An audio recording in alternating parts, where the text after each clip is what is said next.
Estamos ao vivo, senhoras e senhores, hoje, segunda-feira. Seja bem-vindo ao nosso Café com Cultura. E hoje nós temos uma visita muito especial. Nós estamos aqui com o mestre dos tambores, Daniel Aguiar. Bom dia, Daniel. Como estamos? Bom dia, Morim, bom dia. Acordou agora, né? Com muita alegria aí. Vamos começar essa semana aí.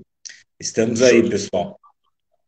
Show de bola, show de bola. O programa Café com Cultura é uma iniciativa do Coletivo da Cultura que tem a ideia de divulgar o que Franca tem de melhor com relação à cultura, né? Franca sempre foi conhecida Brasil inteiro e até mundialmente como um grande celeiro de artistas. Então, muitas pessoas saíram daqui para poder ganhar a vida e são reconhecidas por onde passam.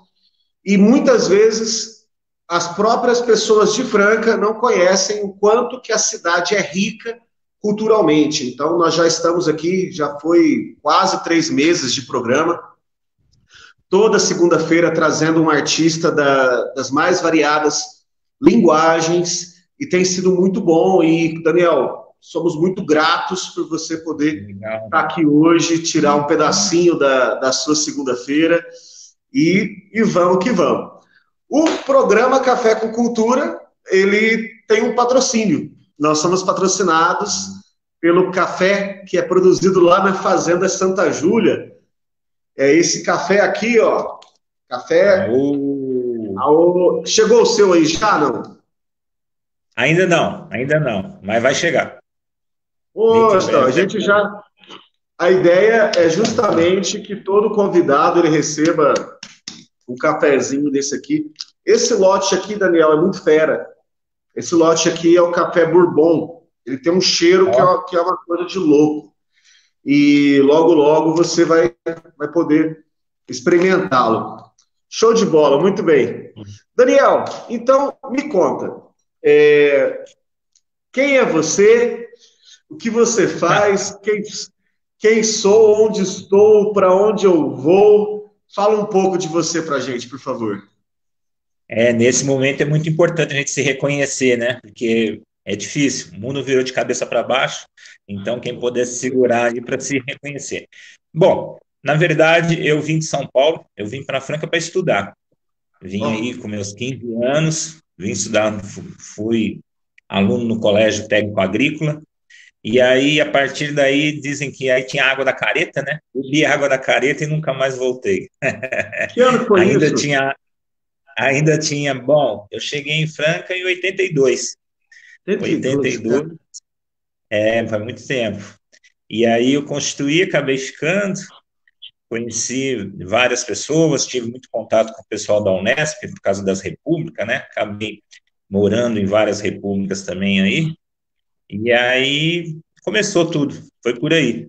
O primeiro lugar que eu cheguei aqui em Franca foi o bairro Miramontes, onde tudo, parece que a cidade começou por lá, né? Primeiro bairro que eu reconheço, que até agora nós estamos retornando lá por conta do sítio Petrópolis. Maravilha, é isso daí. Nossa, que legal, minha cara. família é toda de São Paulo, né? Pode falar, desculpa. Muito bom, muito bom. Cara, que bacana. E você tem um trabalho que eu sempre brinco que você é o mestre dos tambores e tudo mais, porque você tem um trabalho com a batucada e que é muito legal. Eu já tive a oportunidade de participar de algumas oficinas com você e eu queria que você falasse um pouco disso. Quando você veio para cá, você já tinha isso? Como é que foi esse contato? Bom, na verdade, com os tambores, a gente vai puxando na memória, né? E em São Paulo eu já fazia parte de banda marcial, né? Banda naquela época, Avenida Tiradentes, era ícone, todas as escolas e desfilar, né? 7 de setembro, as fanfarras era muito viva, né? Naquela época. E aí eu chegando agora, lembrei agora, eu chegando no colégio agrícola, nós tínhamos uma sala lá, tipo, segundo ano nós assumimos o centro cívico, né? Naquela época era centro cívico, como se fosse um diretório acadêmico, mas de secundarista seria o centro cívico. Aí deparamos com vários tambores parados, né? Bandas, acho que todas as escolas. Depois disso, depois de muito tempo, aqui em Franca nós fomos também, quando começou a correr atrás de tambores, nós identificamos também que as escolas tinham vários tambores parados. Então, se for puxar na memória, começa aí, né? Começa na época do colégio agrícola e chegamos a montar uma fanfarra, que era meio que obrigação também, né? Essa parte aí cívica, né? De desfilar no 7 de setembro.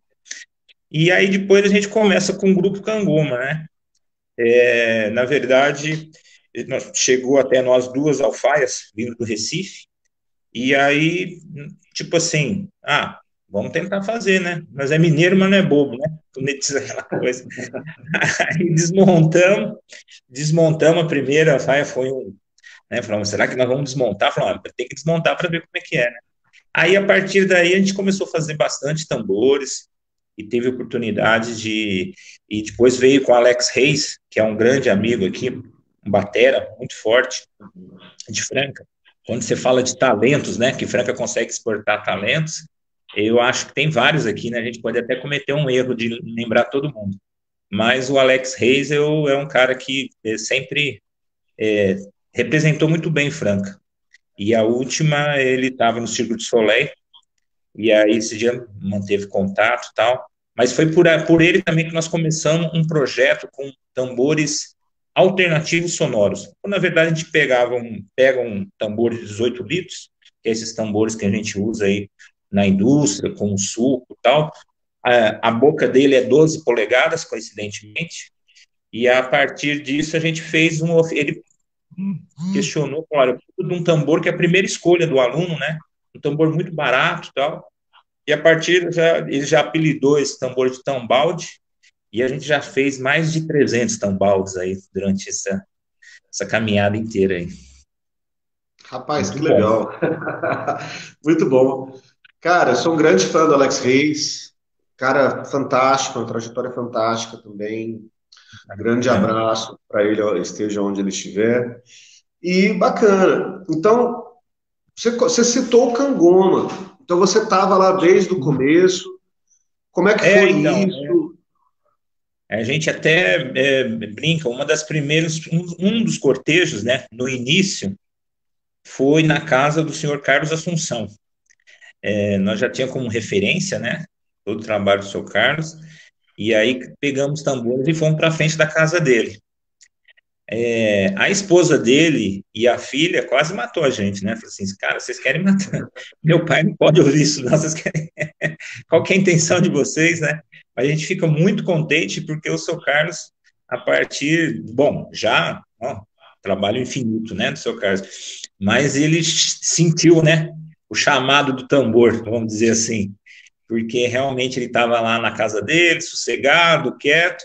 Aí chega esse bando de maluco com tambor, tocando maracatu, e a partir daí a gente percebeu que, nossa, foi muito bom. Então, é uma referência para nós, em termos bom, e vários outros cortejos, né, foram feitos aí. Eu lembro que no carnaval, a gente subia ali pela praça e tal, contava nos dedos o número de pessoas, né, e com certeza sempre tinha um cachorro e um bêbado, né? Que é o da cultura popular, que é evidência, né? Que eu acho que grande respeito ao cachorro e o bêbado, né? Show de bola, não, tava bom, sim. Outros tempos, né? Outros tempos, não tinha só um cachorro e só um bêbado, então é outra época, né? Eu tenho experiências assim também de sair na rua, né, por motivos distintos, e o que junta de cachorro e bêbado é uma coisa de louco. Mas tá bom. Cara, e aí você também teve outros projetos, você esteve ali no Instituto Praxis desde o começo, você está com a camisa do Corredor Cultural. Então, como é que foi isso? Fala um pouco disso também. Foi muito bom. O Instituto Praxis eu conheci através de um curso, né? Ele foi escrito como ponto de cultura, naquela época aí, até a gente vai voltar a falar sobre o programa, né, a Lei Cultura Viva, e a partir dessa oferta de um curso, foi com o Marcos, um pessoal que mexe com documentário e tal, aí a partir desse curso que foi o start, que aí eu passei a conhecer o Instituto Praxis, e aí cada vez mais se aproximando, de alguma maneira a gente tentou não atrapalhar, nós participamos lá, do pessoal, e o ponto, o legal é que uma vez ponto de cultura, sempre ponto de cultura, né? Então, eu acho que é um dado importante. Hoje, Franca, nós temos catalogado aí aproximadamente 5 pontos de cultura, com 2 novos pontos de cultura agora no âmbito que é a Associação Folclórica Tradição de Cultura Popular e o Espaço Nulo. Então, foi o primeiro contato com a cultura, realmente, foi através aí desses cursos que o Praxis comandava naquela época, né? E era muito difícil, né? Você vê um curso de cinema em Franca, um curso de audiovisual. Hoje nós temos uma ferramenta enorme, né? Tanto é que nós estamos se falando aqui pelo celular e tal, mas naquela época era muito difícil chegar isso em Franca. Era muito difícil. E chegou e teve desdobramento muito legal. Ah, muito bacana. Cara, que bacana. E o corredor cultural? Como é que foi? Ah, Daniel, eu vou te interromper, que é o seguinte, enquanto você está falando, eu vou mutar a minha câmera para eu mudar de posição aqui, que é onde eu tô. Não está legal a iluminação, mas eu estou te ouvindo. Então, perfeito. me conta vamos lá. Vamos ouvir lá, está mudando. Bom, corredor cultural. Corredor cultural começou no Simão Caleiro, né? Não vou falar a data, ano, para não correr nenhum erro, mas em torno aí de 5 anos atrás, pelo menos, 2005, por aí, né?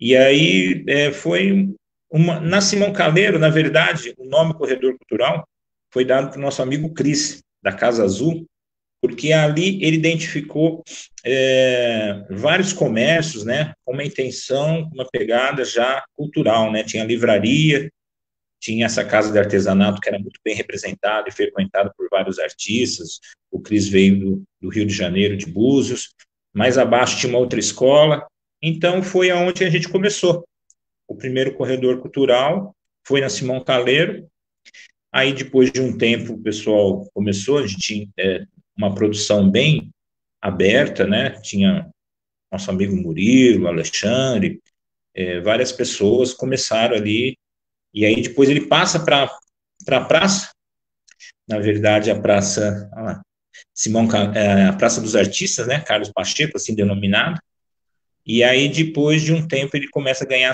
as periferias. E é isso, basicamente. Olha lá, chegou. Não, eu tava ouvindo, legal. É que acontece? Só para explicar o pessoal que tá aqui, eu tô com um olho no peixe e outro no gato. Porque o que aconteceu? Aqui é uma equipe de uma pessoa só. E geralmente a cabine de comando ali do stream é num PC e a câmera é no celular. Só que geralmente os dois estão no mesmo lugar. Aí, o que aconteceu? A hora que eu fui mudar esse cenário aqui, que eu estava na sala, estava muito escuro, não estava aproveitando a luz natural. A hora que eu fui mudar, eu tampei tampei a imagem, ele saiu do stream. Na hora que ele saiu do stream, eu tive que correr lá na outra sala para autorizar a minha própria entrada na sala novamente. E aqui estou eu. Muito bem, legal, Daniel. Legal, show de bola. Cara, Então, falando do corredor, isso é bom lembrar que o corredor realmente, até quando a gente escreveu alguns projetos, 70% dele é em relação aos artistas, né? Então, eu lembro aí que a gente tem uma lista enorme de pessoas e na hora também que gostaria de apresentar, fazer uma manifestação com poesia. Então, era um palco aberto, vamos dizer assim.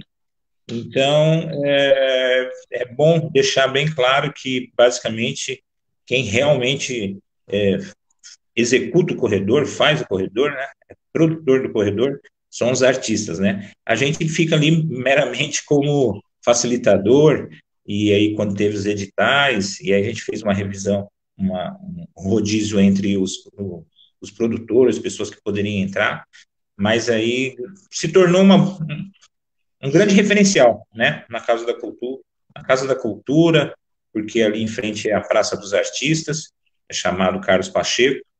Então, ali teve. E a Praça do Angico também, foi um dos lugares. Bom, teve vários lugares, né? Mas a gente sempre pontua alguns lugares que é muito interessante. Ah, bacana. Eu tive a oportunidade de participar várias vezes como cidadão e tive a oportunidade também de participar com a minha banda em 2013, se não me engano, foi 2013 ou 2014. A banda Conjunto Vazio se apresentou lá, foi muito legal, porque foi uma das primeiras apresentações da nossa banda. O Conjunto Vazio tem a mesma formação até hoje, né? Sou eu, o Mariano na batera, o Daniel Vasconcelos na guitarra, o Gabriel Aldi no baixo. E, salvo engano, foi a nossa primeira ou segunda apresentação lá. Então, realmente, é um espaço muito legal que dá oportunidade para que as pessoas possam mostrar a sua produção, né? Aquilo que o pessoal tem feito. Então, isso é muito bacana. Show de bola. E o que você tem feito neste momento? Então, nós falamos um pouco de passado e vamos falar um pouco de presente. Quais são os projetos que você está envolvido agora? Eu estou ciente que eu estou ciente que você já me contou algumas coisas que você tem feito, mas quero que você fale para a galera aqui. Como é que tá? Foi então interessante nessa ordem aí, né? Você falou 2013, a gente vai tentando puxar aqui na memória, mas faz 5 anos, né? Então provavelmente 2015. Por conta do corredor, nós conseguimos chegar até Goiás, né? Até o encontro de culturas tradicionais que acontece em Alto Paraíso, na Chapada dos Veadeiros. Na verdade, o nosso grande amigo Murilo tinha muita ideia de conhecer esse projeto e com uma das obras aí do corredor, que era muito pouco, né? Ele conseguiu ir para esse encontro, falou, vai lá, conhece, vê como é que é, depois fala para a gente, né? E foi, na verdade, voltou. Murilo foi e ficou, gostou tanto que Murilo acabou. Bianchini? Ele foi o corredor que levou ele até lá ao encontro da Chapada e ele se encontrou na Vila de São Jorge. Não tem como não se encontrar, uma vila muito charmosa, culturalmente, nossa, muito forte. E acabou ficando, foi aí que eu já tinha ideia, e aí aquela coisa, né? Já tem um amigo, já tem uma pessoa que pode te receber, isso é muito importante. E a partir daí lá tem um encontro, né? Um encontro denominado Aldeia Multiética, que na verdade é um sítio onde as aldeias de todo o Brasil são convidadas e a fincar o pé mesmo, né? Ou seja, o pessoal faz as casas, no começo era 6 etnias, então foi o meu primeiro contato. Não digo meu primeiro contato, porque aí eu lembrando quando criança, eu lembro das viagens que a gente tinha para Dourados. Depois eu fui entender um pouco da etnia lá, que é chamada, denominada Guarani Kaiowá. Então, a partir desse encontro com os indígenas, começa aquela proximidade, né? E a ideia, 1 ano, 2 anos, e aí já as pessoas começam a te convidar para ir na sua casa, né? Assim, quando você vai na minha casa, né? Quando você vai na minha aldeia. E a partir disso nós conseguimos visitar o Xingu, que é né, hoje é uma coisa muito difícil falar do Xingu em relação à Covid, né? É um pessoal que sempre teve muito a par da questão da saúde, mas o Vilas Boas já tinha uma ideia muito concreta de como poderia ser, para tanto que fez os postos de saúde e tal, e nesses últimos anos foram desmontados, na verdade. Mas é uma questão mais difícil de falar das reservas indígenas. Depois nós fomos para os Caiapó, que é no Pará, e Tocantins, que é Craô, né? Ainda estou devendo algumas visitas aí de amigos que é do lado do Pernambuco, que é o Funiô, que é Águas Belas, e os Guarani também, né? E aí tem, cada vez que a gente encontra com uma família indígena, fica esse elo de ligação muito forte. A vivência lá é intensa, né? Não é o indígena em termos de cultura, ele trata como um todo, né? Não tem como nós setorizamos muito, né? Nós somos muito cartesiano, tal, e já a comunidade indígena é da hora que acorda, né? Com o sol, a hora que vai dormir e na noite sonhando, todo esse elo que eles têm com a ligação com o sagrado e com a natureza. Então, o corredor que deu essa oportunidade de conhecer a Chapada dos Veadeiros, e todo ano a gente migra. Esse ano, infelizmente, não teve condições, nenhuma, né, das etnias conseguiu, né, se movimentar, mas na parte cultural é muito forte e está muito complicado conversar, né, sobre, toda vez que a gente liga para esse pessoal, eles estão muito mexidos, balançados com toda a situação, né, principalmente que eles já vinham enfrentando e agora, mais ainda, tem que lidar com esse desgoverno, vamos dizer assim, né. É isso daí. Cara, que Falei legal. demais. A nossa região, aqui, a região de Franca, era habitada por índios caiapós. Então, Sim, antes deles serem dizimados, né? E a região, você citou que o primeiro bairro que você morou em Franca foi lá no Miramontes. Lá era uma região de cemitério indígena, né, dos caiapós. E Franca começou pelos pousos, então existia um pouso ali onde hoje como é que chama? A estalagem ali, Moringa Gelada, aquela rua que desce. isso. Como é que chama? Esqueci. Aquela rua que desce da estação, que sai no Moringa Gelada e cai ali na Hélio Palermo. Ali tinha um pouso, então vira mexe, chega alguém e fala assim, não, Franca começou ali, na estalagem.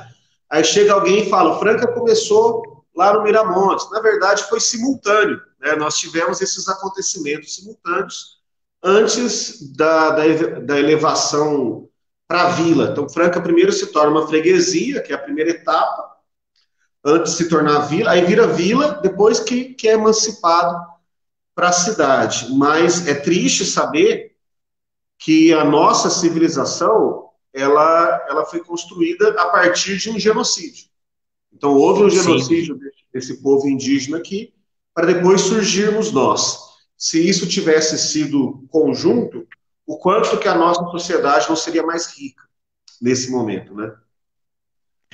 O Caiapó, pouca coisa que eu pesquisei aqui em Franca, e aí eu me deparei com questões de luta mesmo, de resistência, né? Na verdade, aqui tudo indica é que eles migraram do sul, né? Dali, naquela região do sul, e eles eram um povo errante, né? Que andava muito, né? Para poder sobreviver, né? Tinha essa característica, né? De se movimentar muito.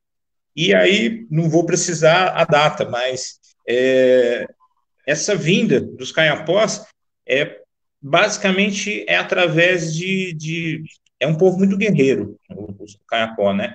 Então, todo esse trajeto deles foi na base da guerra mesmo, sabe? Da coisa assim de se proteger. Aí tinha os fazendeiros, então, tipo assim, a passagem por Franca, a gente sabe determinar quanto tempo, mas não tem nada muito fácil de se falar, nada lúdico nesse sentido, né? Aquela ideia que a gente tem indígena meio romântica, né? Do índio, aquela imagem, foi sempre na base da borduna, né? Que eles utilizavam. E aí eles sobem até se encontrar onde eles estão hoje, né? Eles falam Baixo Amazonas, uma direção. É diferente para nós, né? É que nem nós falamos norte, nordeste, tem essa referência geográfica, mas aí eles conseguem fixar, e hoje eles têm grandes, assim, todas as áreas preservadas, tanto no Xingu como no Caiapó, se você olhar no Google, nessas coisas assim, são áreas preservadas porque justamente, né, onde tem comunidade indígena, onde tem índio, tem a floresta em pé, né? Falo muito sobre isso, né? Os Vilas Boas, eles conseguem buscar outras, ali perto do Mato Grosso, do Xingu, outras etnias, e o Caiapó consegue se localizar nessa parte aí, que é uma das áreas preservadas.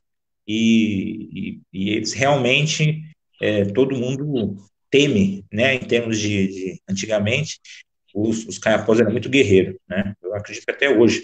Tem alguns documentários que a gente conseguiu passar lá na aldeia, e até dos Guarani Kaiowá, tipo de confronto, né, com a Polícia Federal, tem até uns documentários bem ícones que retratam até o falecimento de um indígena. Os Caiapós, ao ver aquilo, se torna, assim, de uma ira tremenda. Levantou isso num documentário, né, uma coisa ao ar livre, assim, cinema ao ar livre, parou o filme na hora, bateu a borduna, falou, se acontece isso na nossa aldeia, ou morre todo mundo, ou a gente mata todo mundo, né? Não tem meio termo, os caras são bem nesse sentido, né? Não dá para negociar. E, infelizmente, isso não acontece com outras etnias, né? Os Guarani Kaiowá, por exemplo, ele lutando pelo seu espaço, né? Ou seja, eles estando no seu tecoá, eles acreditam que a ligação, acreditam ou não, né? Eles não, a ligação com o sagrado muito forte. Então, basicamente, é uma luta honrada, né? Se eu tiver que cair defendendo o meu espaço, vou cair, e é uma coisa honrosa. Muito difícil a gente entender isso, sabe? A gente não tem, a gente fala muito, né, sobre resistência, sobre impaciência, sobre derrubada, mas se a gente tivesse aí 10%, 15% do pertencimento indígena, muita coisa seria diferente, com certeza. Muita coisa seria diferente. E é isso, a passagem por Franca dos indígenas se dá por essa questão aí, realmente. Falam do Miramontes, falam desse caminho, né? E se a gente começar a falar de caminho, então vai aqui horas para a gente falar. Tem caminho do Piapiru, e assim vai. Já era um caminho ancestral, né? Eles falam. Não, mas legal. Aí fica a dica para o pessoal que quiser conhecer, estudar mais sobre as matrizes indígenas. É interessante a gente entender essa nossa ligação, né, com estes povos. E da última vez que eu pesquisei, encontrei farto material na internet. Então dá para. Não há necessidade de você ir lá no arquivo histórico municipal. Se você puder, legal. A hora que passar a pandemia, vai lá que vai encontrar muita coisa boa. Vai encontrar muito texto do Xaxa, do Xaxiri. Mas tem bastante coisa que a gente encontra na internet que dá para pesquisar.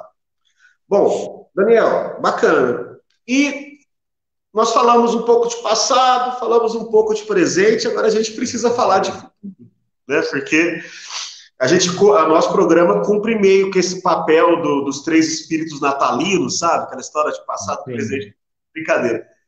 Porque o artista, nesse momento, está passando por uma... Aliás, né, por recomeçar a frase, a nossa sociedade está passando por um momento muito difícil.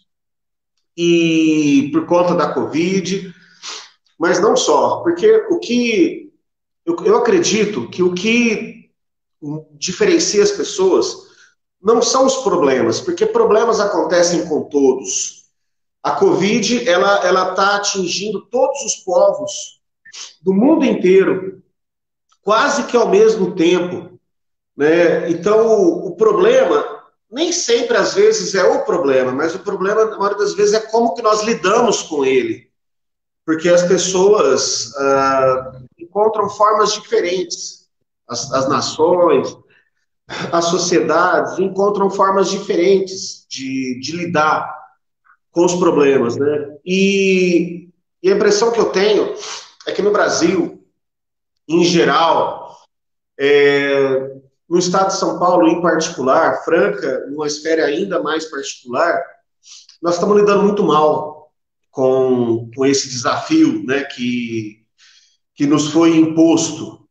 Então, ao passo que a gente está vendo, por exemplo, a Europa, o vírus surge na China e já está controlado. né, ele chega na Europa e a Europa já está se normalizando.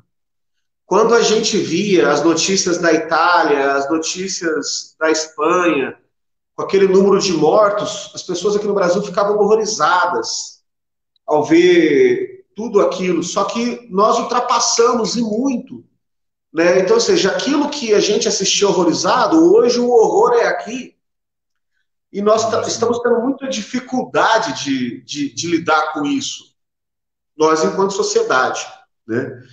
Então, tendo muita dificuldade, o mundo chegando aí a 700 mil mortos e o Brasil com 100 mil, ou seja, uma a cada 7 mortes do mundo são de brasileiros, o que é uma coisa muito triste. E a Covid ela tem uma outra face muito cruel, que é a questão econômica, porque ela atingiu o mercado em cheio. Então,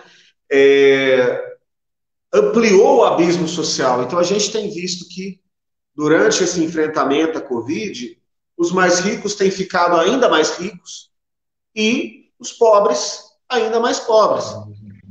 E a classe artística, quando a gente fala da classe artística eles não estão entre os mais ricos. É engraçado porque as pessoas, elas têm a ideia de artista, ela pensa no Luan Santana. Quando fala de artista, a pessoa pensa no ator global. Fala de escritor, a pessoa está pensando na autora do Harry Potter. Mas a gente sabe que a esmagadora maioria de quem produz arte no seu cotidiano são pessoas que dependem daquela arte para sobreviver. E o artista, dificilmente ele consegue produzir arte sem juntar pessoas, sem aglomeração. Por conta disso, a gente tem dito que a classe artística foi a primeira a sofrer com os efeitos da pandemia e será a última categoria a voltar a trabalhar. Não existem muitas perspectivas, né?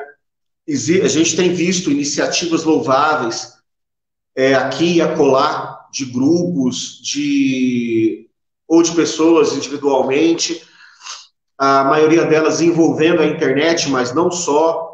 O Ramon Mocambo está com um projeto muito legal aqui em Franca, a gente pode falar um pouco disso depois, o Ramon que já esteve conosco aqui no Café com Cultura.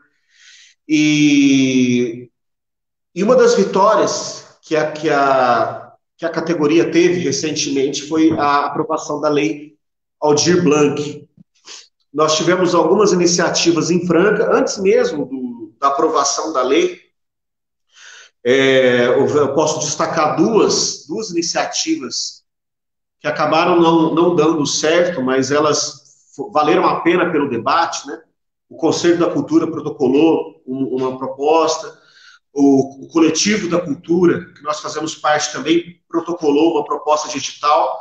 A Prefeitura não pôde atender a essas iniciativas, mas a Lei Aldir Blanc ela veio da esfera federal nos atendendo aqui, não só Franca, né, mas o Brasil inteiro. Então, eu gostaria que você falasse um pouco sobre isso. Queria que você falasse um pouco desse contexto em geral e da Lei Aldir Blanc em particular.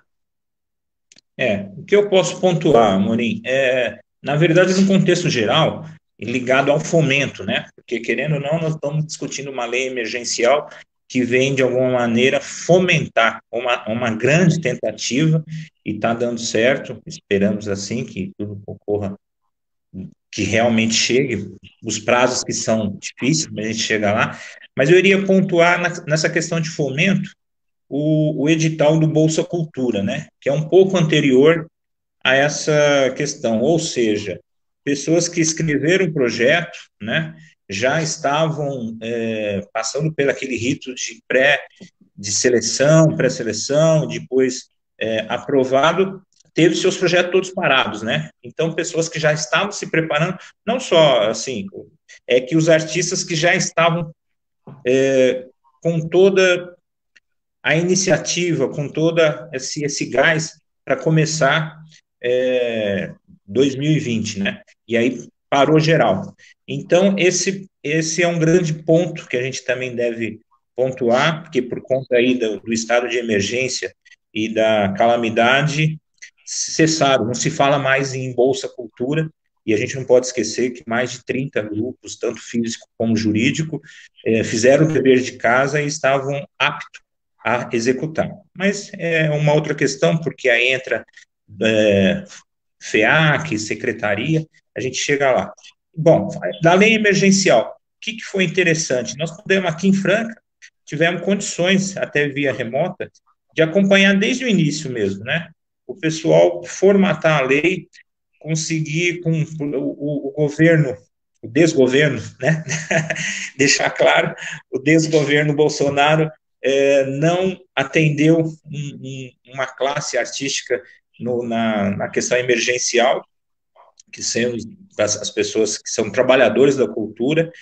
Aí, por uma lei iniciada com a Benedita da Silva, depois ela passa a ter vários relatores, e aí, culminando como relatora final a Jandira Fegali, que aí consegue incluir esses trabalhadores, né? E aí, mais ainda, elas fizeram uma pesquisa de rúbricas, né, de coisas que realmente constavam, aí que eles conseguem determinar que lá no Fundo Nacional de Cultura tinha, como já é um fundo, né, não tem como você tirar esse dinheiro e colocar em outro lugar. Ele é da cultura, ele é para a cultura. E aí eles conseguiram uma grande mobilização mesmo dentro do Congresso e Senado, aprovação desse volume. E aí, a partir disso, começa toda essa tratativa com o município de entendimento. Aí eu decidi ouvir isso num dos relatos, e falou, bom, a cultura hoje está assim, o pessoal está querendo trocar a roda com o carro andando, né? Então, há uma grande dificuldade de entendimento por parte dos gestores públicos a interpretar um texto, né? Interpretar a lei, porque já é lei, não tem que discutir muitas coisas, mas como a gente depende do governo do Estado, ainda não, o governo do Estado não se manifestou em muitos pontos, então, para ser resolvido. Mas, massa, né, cara? Franca, existe uma previsão, inicialmente a gente ficou muito animado, né, com esse volume. Eu estou usando a não replicar esse valor, que justamente para esperar, de fato, estar disponível, né? Porque a gente sabe que de lá para cá é uma previsão de alguns milhões que vem para Franca, né? Mas a hora que realmente a ideia é que esse dinheiro chegue na cadeia produtiva, né? Chegue de várias maneiras, né? Então, ela tem 3 etapas. Uma primeira etapa é um auxílio emergencial nos moldes que o governo propôs, mas para trabalhadores da cultura. No segundo momento, são os espaços culturais.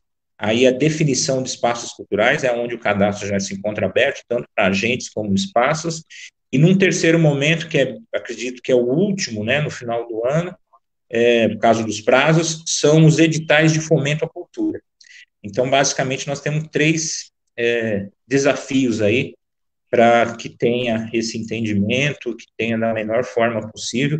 E outra, não tem como você deixar de lado a participação da sociedade civil, da população mesmo, sabe? Não tem como, a lei ela é muito clara nesse sentido, ela foi construída com base de pessoas que já pensaram cultura viva, então é um caminho sem volta. Em toda reunião que a gente tem condições de participar, quando a gente fala da participação da sociedade civil, não tem como se deixar de lado, né? Só que a gente sabe como é que é o poder público, o tempo dele não tem nada a ver com o nosso tempo, né? Da urgência. Está se falando de lei emergencial já faz 4 meses. Agora mesmo nós estamos chegando no final do ano e ela continua com essa... até quando fala Lei Aldir Blanc, é um nome comemorativo, né? Que muito bem referenciado. Mas ela é chamada, né, pelo texto inicial dela, de lei emergencial, né? E até onde outras iniciativas você comentou aí, foi muito boa, tanto do projeto do coletivo como do conselho, se virou um terceiro para se tentar unir esses dois para conseguir, infelizmente, por conta aí de inoperância, ficou tudo parado. Acho que a palavra mais clara que outras cidades, né, que teve essa intenção, conseguiram fazer de alguma maneira e conseguiram fomentar ou dar resposta emergencial. nós estamos aí há quase 4 meses e é isso. Mas estamos pensando positivo, que tem que ser e vai dar certo, né? Aí podemos falar do cadastro. Você teve a oportunidade de fazer o cadastro, de divulgar? Como é que você achou do cadastro? Vou te falar sobre isso. Eu só vou filosofar um pouquinho em cima do que você falou. É bom, é bom. Porque é o seguinte, ó, às vezes a gente, isso que eu vou falar, eu entendo isso em todas as esferas da minha vida. Que às vezes a gente se esforça num sentido e de repente não dá certo. E aí é inevitável aquela sensação de que foi em vão. Então a gente, isso todo mundo é assim, alguns mais, outros menos. Mas o Coletivo da Cultura, desde a primeira, segunda semana de pandemia, nós estamos lutando pela aprovação dessa proposta emergencial. A gente recebeu a resposta, se não me engano, foi semana passada, ou semana retrasada, tem 2 semanas que a gente recebeu a resposta. E a resposta foi o seguinte, ó, em virtude da pandemia, não vai dar para aprovar. Mas, peraí. Aí eu quero morrer, né? Porque, na verdade, a proposta existe em virtude da pandemia. Ela não existe por outro motivo. Ela é emergencial nesse sentido. Mas, enfim, faltou sensibilidade, né? Porque, às vezes, é um funil. O tanto de coisa que deve entrar de demanda no poder público e o tantinho de coisa que sai na boca do funil ali, só quem está lá dentro mesmo para poder entender. Mas a gente sabe que algumas coisas têm prioridade e outras não. Por exemplo, a construção do viaduto lá na Champanhar tá a todo vapor. Então mas poxa, viaduto é importante? Mas no meio da pandemia, pô, tem gente passando fome, tem gente com dificuldade, né? Então, não vamos entrar no mérito aqui do que é mais ou menos importante. Mas a gente fica um pouco chateado, porque nós estamos falando aqui do trabalho das pessoas, da vida das pessoas. Só que não foi em vão. Não foi em vão.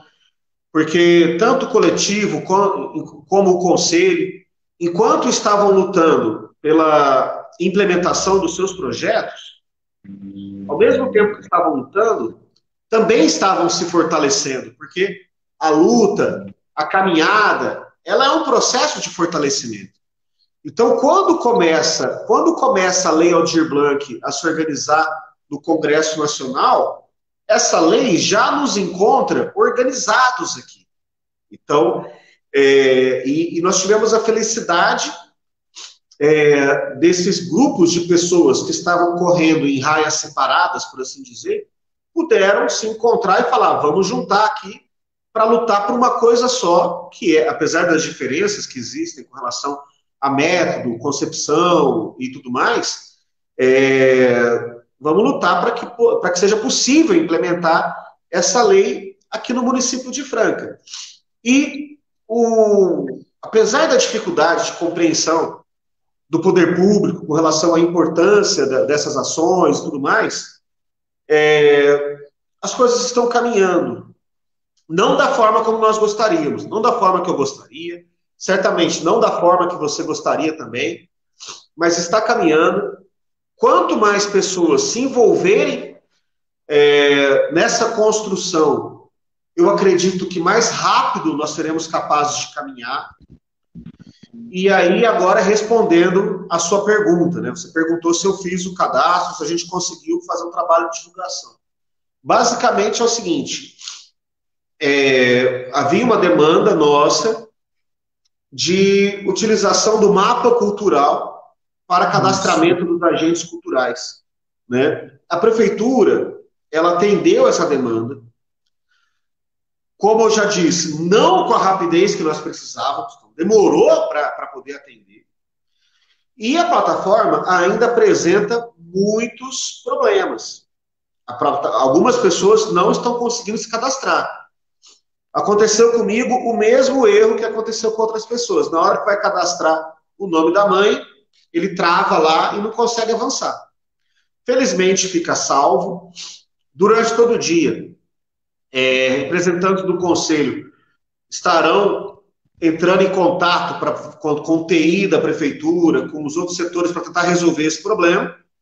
Então, todo mundo que a gente está orientando, nós estamos falando o seguinte, olha, a Prefeitura deu um prazo muito curto, que é o dia 14, a plataforma ainda apresenta alguns problemas, mas não deixe para a última hora. Se cadastre hoje, se possível agora. Por quê? Porque não é rápido.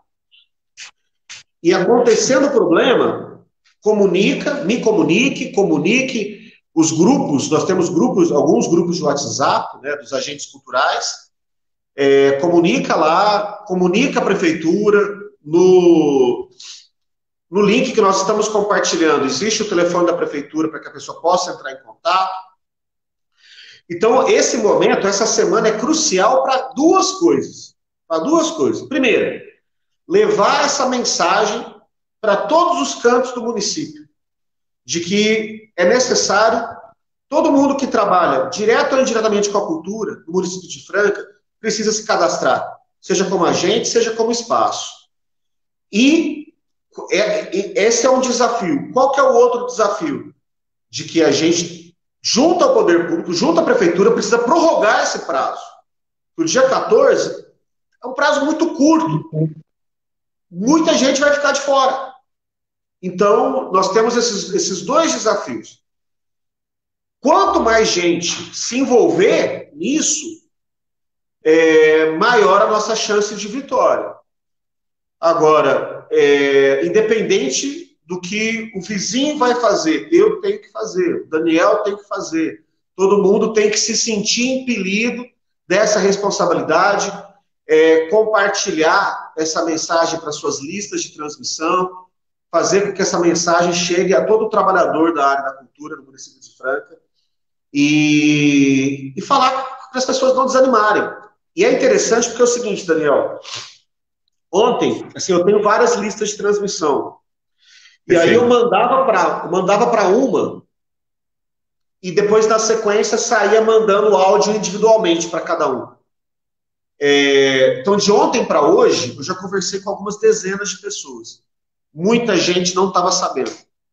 Às vezes às vezes a gente fala assim, não, o fulano tem um projeto super destacado, é claro que ele está sabendo. Não estava. Então, porque a divulgação, né? A gente não pode achar que é somente realmente aos nossos pares, né? E aquelas pessoas que a gente não conhece, né? Realmente, mesmo que conhece, aquelas pessoas que a gente imagina. Ela é bem abrangente. Quando você fala em filosofar, eu usei o termo carro. O carro dá para pensar bem nesse sentido, né? Colocando agora, depois que a gente pode até bater um papo sobre o Sistema Municipal de Cultura e Sistema Nacional de Cultura, principalmente no Sistema Nacional, né? Que deu base para tudo que está acontecendo. Falando então da cultura, esse carro, ele está estacionado desde o primeiro dia do início dessa gestão, e de outras passadas também. Mas vamos falar especificamente dessa gestão, porque quando a gente teve a oportunidade de ir lá bater na porta e falar, existe o Sistema Nacional de Cultura. É uma canção de grilo. Então, outra coisa que a gente fala, né? Vamos realizar, vamos fazer, vamos tentar, e foi deixado para trás, né? Quando saiu os gestores, por conta da campanha eleitoral, um chegou a admitir, falou assim, nós podíamos ter feito muito mais pela cultura, então agora vamos perceber o que pode ser feito. Então, essa ideia de que realmente haveria uma necessidade, principalmente no cadastramento. A gente tinha total ideia que o fato de colocar uma plataforma no ar, que é um programa livre, tem que ter um TI, tem que ter um pessoal muito bem afinado. Nós estamos tentando, através do Conselho, passar todas as informações, mas precisa realmente de ter um modus operandi, né? Aquela pessoa que senta, vai lá e corrige, né?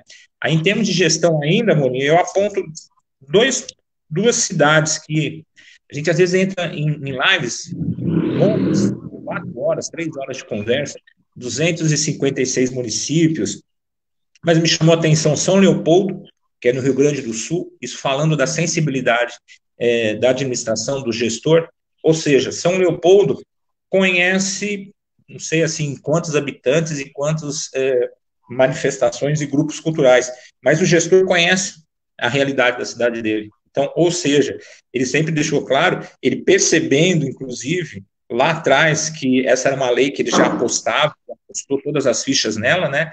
Já fez, já tinha cadastrado, mas só atualizou. Bom, eu acho que caiu aqui. Caiu? Você está me ouvindo? Voltou? Voltou. Você caiu? Não, tem essa condição, né? Eu acho que estava falando, eu estava me ouvindo, porque eu estou falando direto aqui, estou achando que todo mundo está me ouvindo aqui, né? Mas eu ia evidenciar duas cidades. São Leopoldo, no Rio Grande do Sul, ok? Que conhece a realidade inteira, né, do município, ou seja, se o dinheiro chegar numa sexta-feira, na segunda-feira ele já está executando, porque ele já sabe, já se programou, já pensou, já diagnosticou, já viu tudo. E a Açailândia, no Maranhão, que aí o gestor público foi à frente e foi defender a cultura popular, né, os artistas de rua. Eles falaram, olha, nós vamos abraçar todos os artistas de ruas que tiverem, que estão aqui e estão no trajeto, então já cadastramos, já conhecemos, assim que chegar a oportunidade, então não houve nenhuma dificuldade, nenhuma negação. Dado até o fato de são cidades menores que Franca, então Franca basicamente quer reconhecer todo o seu efetivo cultural em menos de uma semana, 7 dias, 10 dias, é muito pouco.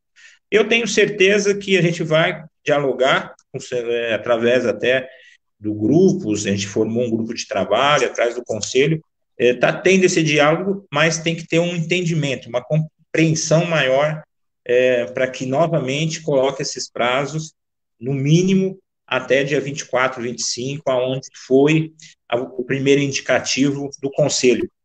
Salvo um detalhe, né? Do primeiro dia, são 20 dias corridos, mas no primeiro dia da plataforma realmente ok, porque tem pessoas que realmente entram lá, se deparam com um ou dois erros, já cria toda uma dificuldade de salvar e completar. Então, é fato, essa semana nós temos que, essa semana não, eu digo hoje, né?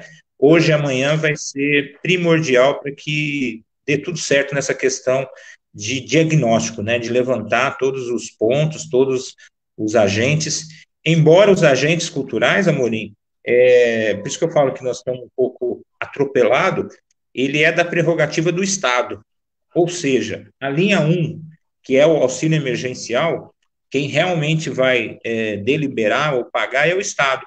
E o Estado não fez nada em relação a isso, por enquanto. Nem a plataforma do Estado, embora a nossa plataforma dos agentes culturais, o mapa cultural, ela vai poder ser compilada, né? Ou seja, o Estado vai poder chegar e falar aqui, né, através da Secretaria Estadual de Cultura e de Economia Criativa, quem são os agentes?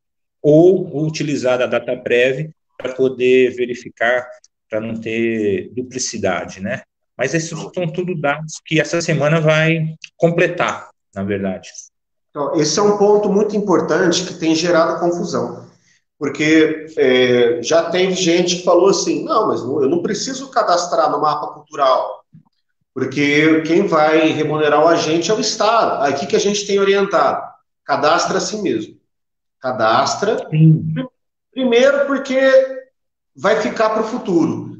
Nós estamos nessa luta da criação do Sistema Municipal de Cultura, né? Então, um dos primeiros passos é nós termos todos os agentes cadastrados. Então, cadastre-se.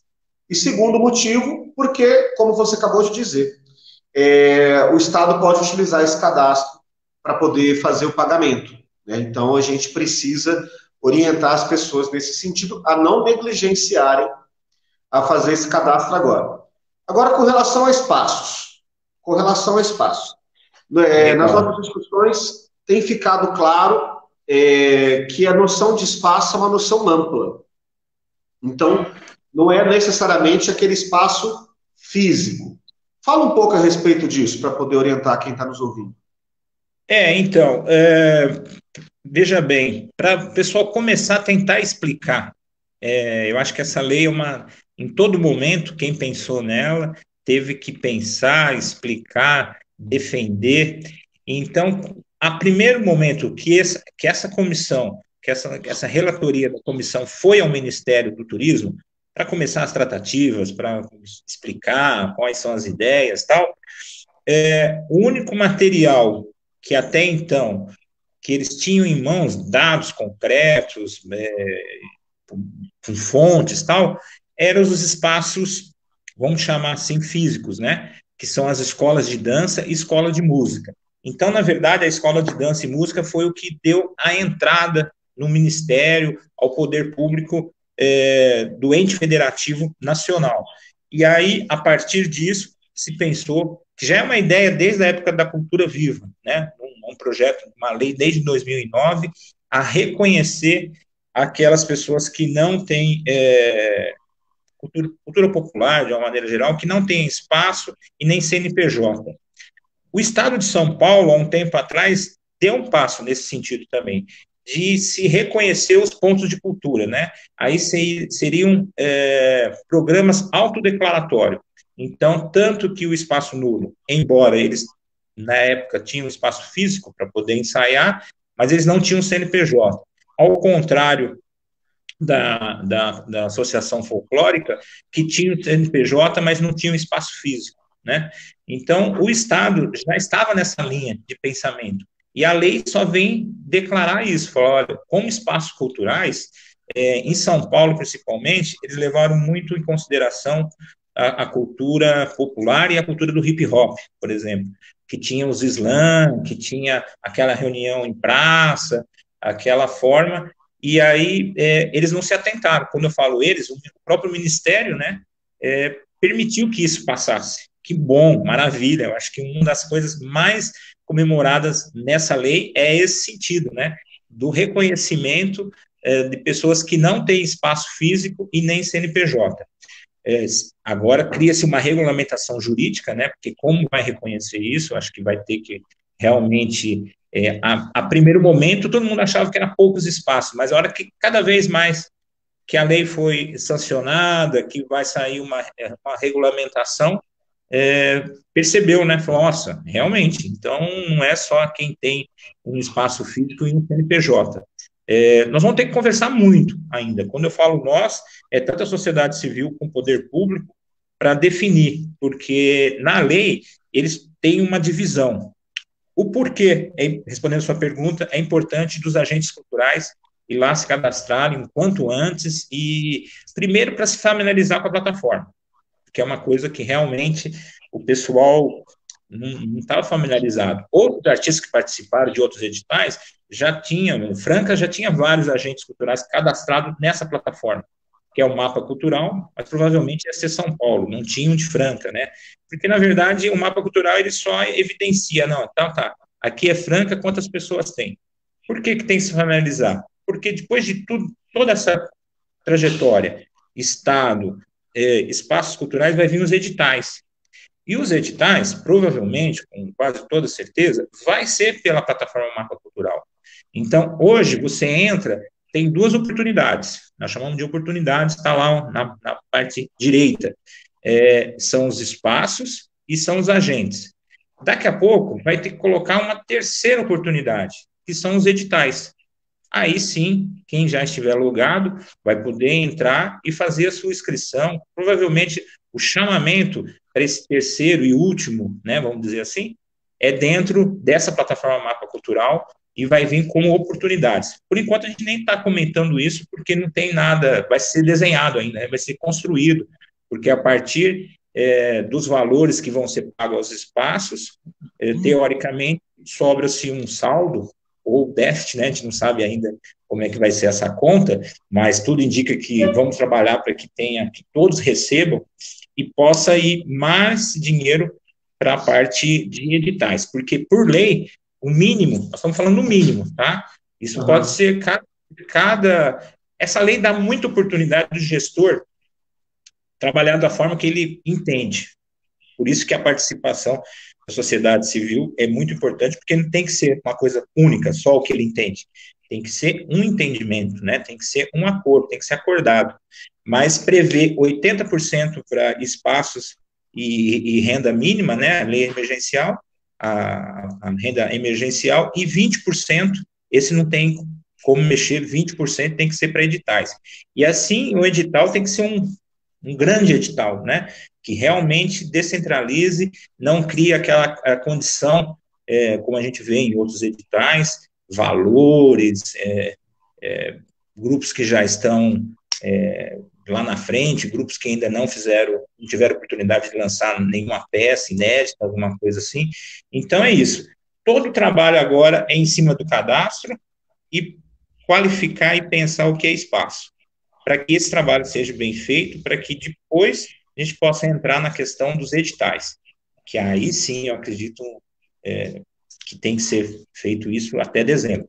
E uma coisa importante é isso, porque a participação da sociedade civil é tão importante, porque esse dinheiro, Mori, ele não vai poder ser remanejado para outras áreas, né?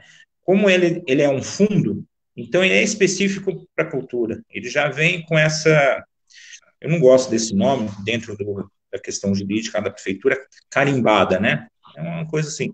Mas, basicamente, se o município não fizer uma boa utilização, até um prazo, que são 60 dias a partir do recebimento, ele tem que devolver o dinheiro. Se sobrar centavos, ele vai ter que devolver centavos, entendeu?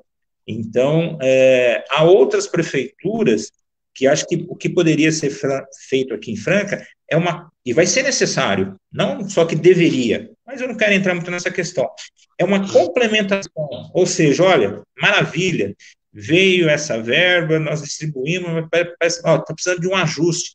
Então, tudo que foi contingenciado, que até o final do ano, ainda tem alguma coisa que eu posso colaborar aqui para aumentar esse fundo, para aumentar, que é emergencial. Mas vai da sensibilidade, né? Logicamente que é o que você falou.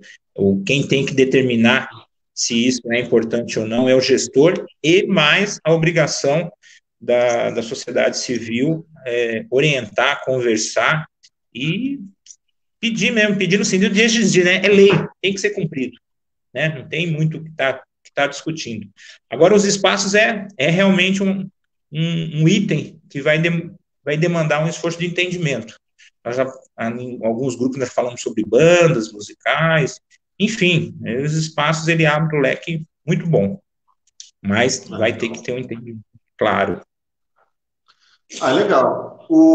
É importante a gente continuar fazendo o que nós temos feito, conversando com outras cidades, vendo como esses problemas estão sendo resolvidos na prática.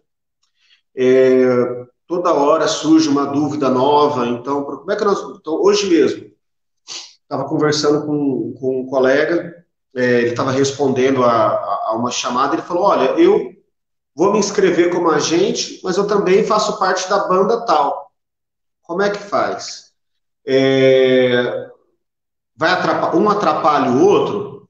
Falei, poxa, vamos continuar conversando. Eu não tenho resposta. Vamos conversar com mais gente, ver como é que eles estão fazendo, né? Fala, você ia falar? Embora isso, eu acredito que não, porque se você começar a verificar as informações que tem nos agentes culturais e depois nos espaços, ele vai complementar, né? É um complemento. É logicamente que vem da premissa que tem que ter um responsável pelo espaço. Então, provavelmente, esse responsável pelo espaço é o mesmo do agente cultural, né? Ele já está até logado lá. Então, realmente, eu acho que uma coisa não anula a outra. Porque voltamos a dizer, vai ter um terceiro momento, que seriam os editais. Então, veja bem, se eu já estou cadastrado como agente, eu já respondi todo o questionamento que o grupo de trabalho vai precisar, porque é muito importante esses dados, por isso que ele é complexo. Eu volto a falar, às vezes o pessoal tem reclamado, fala, é meio extenso, tem que ler, tal. Tem, vai dar trabalho? Vai, mas é para realmente ser o mais fiel possível, né? Ali a gente vai saber, depois de você pegar uma ficha corrida do Amorim, vai estar lá tudo especificadinho, o que ele gosta, o que ele não gosta, como é que ele faz, vai ter todas as informações. E como é uma autodeclaração, realmente você tem oportunidade de deixar a sua impressão, né? Ó, o que eu faço, como eu faço, e estamos aí. Basicamente é isso, né? Legal. Pegando começo, meio e fim. Me fala uma coisa, uma dúvida que é muito recorrente também. A pessoa que se cadastrar como agente e receber o recurso como agente, ele vai poder pleitear o recurso como espaço e como edital posteriormente? Como espaço, É. como espaço. Não, na verdade, não. Veja bem, se ele é responsável pelo espaço e ele recebeu o auxílio emergencial na Lei Aldir Blanc, ele já está dentro de uma categoria. Então, vamos chamar assim, vamos ter que separar para ter um entendimento maior. Então, nós temos a linha 2, desculpa, linha 1, 2 e 3. Se eu participei da linha, se eu fui contemplado na linha 1, provavelmente eu não vou poder ser responsável para a linha 2, até por uma questão de dados socioeconômicos, né, vamos dizer Uhum. assim. Então, para você receber a linha 1, você tem que estar enquadrado numa questão socioeconômica, você não pode ter recebido outras ajudas do governo, que nem auxílio emergencial, Bolsa Família, está empregado, tudo mais, né? Não, acho que até está empregado há condições, mas na linha 1, quem vai determinar é o governo.